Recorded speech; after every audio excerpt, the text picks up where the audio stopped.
Hai semuanya, kita masuk di materi lanjutan tentang finite state machine dan algoritma decision tree. Sudah saya jelaskan kemarin, finite state machine itu adalah sebuah perancangan bisa jadi algoritma untuk sistem kontrol yang menggambarkan tingkah laku. Dan biasanya memang diterapkan di perangkat lunak. Ada yang memang di mesin, ada yang memang di software engineering, perangkat lunaknya, ada yang memang spesifik untuk game. Kali ini saya bahas yang untuk game. Penekanan prinsip kerja dari finite state machine itu memang 3 hal yang perlu diperhatikan. Pertama itu adalah state, keadaan, event, kejadian, dan action dan aksi. Nah, gambarnya nanti bisa dilihat seperti yang sudah saya jelaskan kemarin. Ada state awal, ada state akhir, atau ada state antara ya. Jadi proses dari state 1, state 2, dan state selanjutnya. Nah, atributnya ada event, action, sama transition.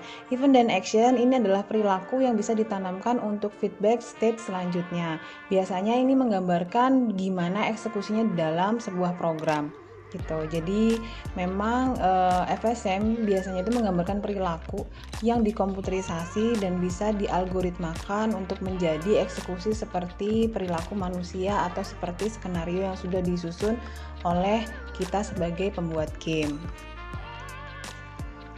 Karena berhubungan dengan aliran eksekusi dan berhubungan dengan AI, kita langsung ambil contohnya yang pernah saya bahas kemarin, bagaimana merancang sebuah behavior perilaku untuk enemy.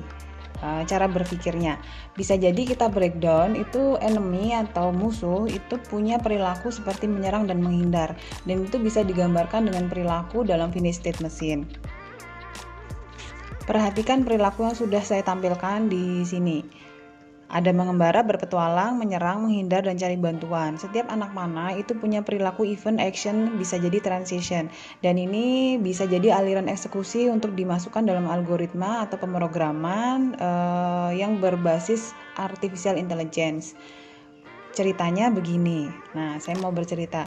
Jika enemy menemukan player atau bertemu dengan player, dia akan melakukan kegiatan menyerang. Nah, di sini ada perilaku menyerang. Oke. Nah, next, jika player diam, enemy itu bisa jadi menyerang, atau bisa jadi kalau player itu menyerang, enemy itu menghindar gitu. Nah, selanjutnya jika poinnya itu menurun, berarti enemy punya perilaku mencari bantuan, dan bantuan jika ditemukan dia akan melakukan pengembaraan atau berpetualang lagi. Dan ini jadi iteration, perulangan yang terus menerus dan bisa dikomputerize di dalam program ya. Yang perlu ditekankan adalah ketika perilaku itu sangat kompleks, berarti kalian harus punya daya imajinasi yang sangat bagus dan harus punya runtutan cara berpikir yang sistematis. Nah, sekarang saya mau bahas sedikit tentang UI di project saya. Ini tampilan UI yang sudah saya bikin. Ada menu-menu di atas, kemudian ada poin, dan kemudian ada bagaimana caranya untuk connect ke server. Karena memang ini game saya itu adalah multiplayer berbasis jaringan peer-to-peer. Jadi memang nanti permainannya itu untuk memanggil lawan enemy-nya itu bisa menggunakan kode IP seperti itu. Ini adalah contoh sederhananya yang saya bikin. Dan ini nanti bisa dibahas lebih lanjut di algoritma decision tree.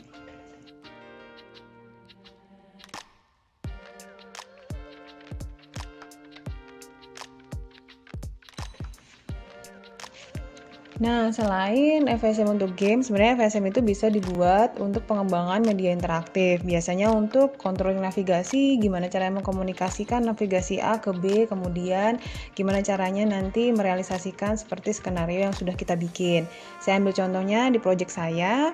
Kalian bisa akses di jurnal IOP. Di sini saya ngembangin tentang jurnal hand gesture understanding menggunakan lip gesture untuk batik galeri. Saya bikin navigasinya dan bikin skenarionya menggunakan keyboard dan mouse, cuma nanti endingnya adalah dikontrol oleh lip motion controller.